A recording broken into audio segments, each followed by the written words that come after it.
When The Acolyte premiered on Disney Plus almost 2 months ago, it was blatantly obvious that as bad as fans thought that this would be, had expected it would be, after everything that was said by the cast and crew and the creator Leslie Headland, Harvey Weinstein's former personal assistant herself, that as bad as people thought it would be, it was actually far worse. On top of the abysmal writing and storytelling and character development all throughout this series, you had piled on top of it identity politics, piled on top of that destruction of Star Wars lore, the disrespect of not only George Lucas, but everyone that was a part of building the Star Wars franchise. It has now completely been flushed down the toilet, and finally with the finale of The Acolyte, they may have saved their worst for last, because that episode, with so much to explain, was just a complete and total embarrassment. We saw clearly that finally in episode 7 they were straight up with what the point of this series was, that the Jedi are actually bad, that this is about dark side users freeing themselves from oppressors who think what they're doing is unnatural,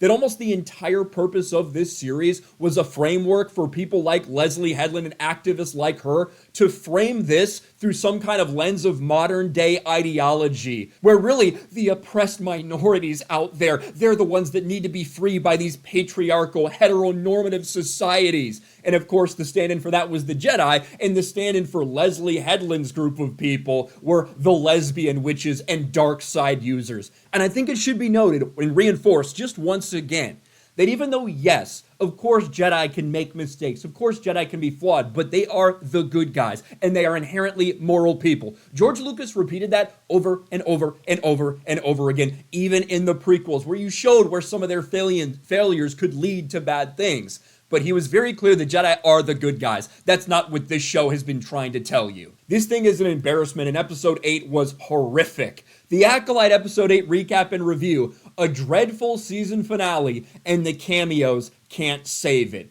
We have Osha and May, two main characters of this series that quite frankly no one gives a fuck about because they're so poorly written. Their motivations are so unclear and change at a whim. And it is obvious that the writers are trying to tell you that you should feel good when Osha finally embraces her turn to the dark side after spending all of about 2 hours with Kyber. That's all it took. She was that naive and that stupid and that retarded. That's all it took for her to fall completely to the dark side. She is the one that kills Soul at the end of this. Soul, who when it was all said and done, should he have done some things differently? Yes. Did he make some mistakes? Yes. But it's not like he was doing things that were inherently morally wrong.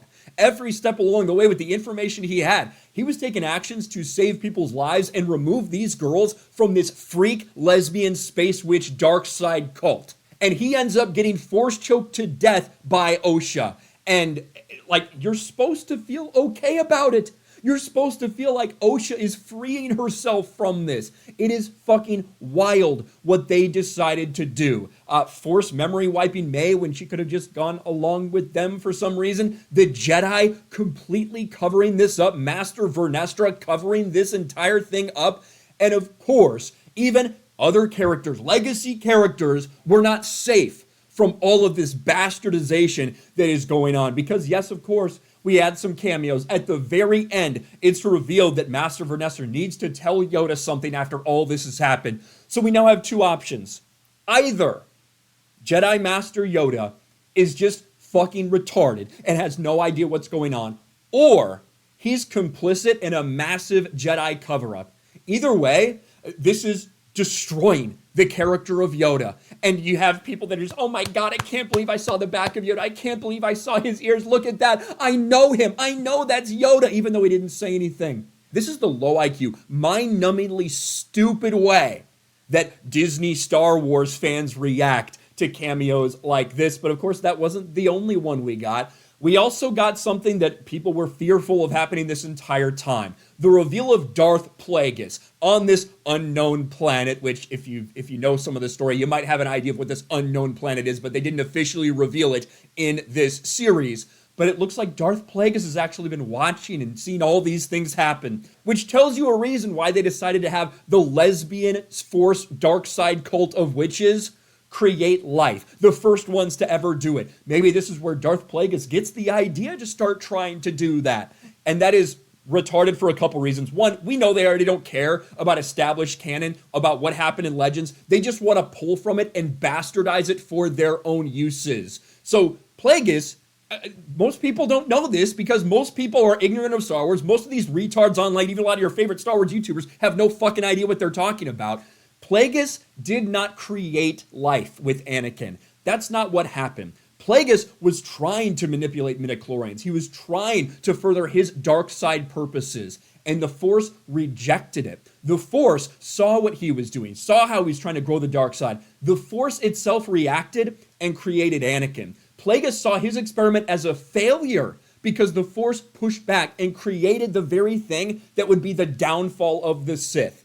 That is clear and obvious in previous Star Wars lore. But a lot of the people writing the show probably don't understand that. And hell, why do they need to when so many of the people that are watching this and consuming this don't know any better either way? So either Plagueis got the idea from these people and was able to succeed if they do change lore, which I'm sure they'll fucking do, or he got the idea from these people and he wasn't able to do it because he wasn't as strong in the Force as these random lesbian space witches. What the fuck is this bullshit? And as I said, you're going to have people that are like, oh my God, let her cook. Let her cook. Queen Leslie Headland. Star Wars is thriving. Star Wars is thriving because you have two little cameos that do harm to these characters, that help destroy these characters on the least viewed Star Wars series in history, on the biggest failure in Disney Star Wars history. What a fucking joke. And then, of course, we did also have, for the first time in live action, we saw lightsaber bleeding, Kyber crystal bleeding, I should say, which this is a Disney Star Wars thing. I'll just show you this for people that don't know. Here you go. Here's Osha after killing Saul, after Force choking Saul to death. And he just is fine with her doing it. He's just fine with dying because this is just a perverted, disgusting thing. They want you to think that Osha is a big victim and that the Jedi are truly fucking evil. It's insane and it's perverse. But here's what happens immediately after that while she's holding his lightsaber.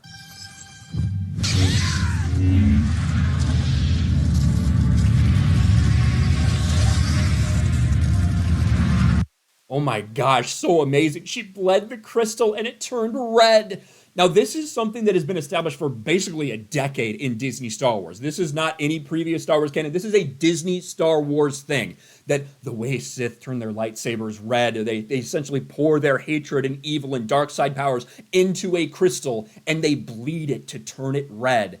Now, I think there's only been one person that has done the opposite and taken a bled crystal and purified it. That, of course, is Ahsoka, Dave Filoni's special baby Ahsoka, because she's just the most important and most impressive person in Star Wars history. That's why her lightsabers are white.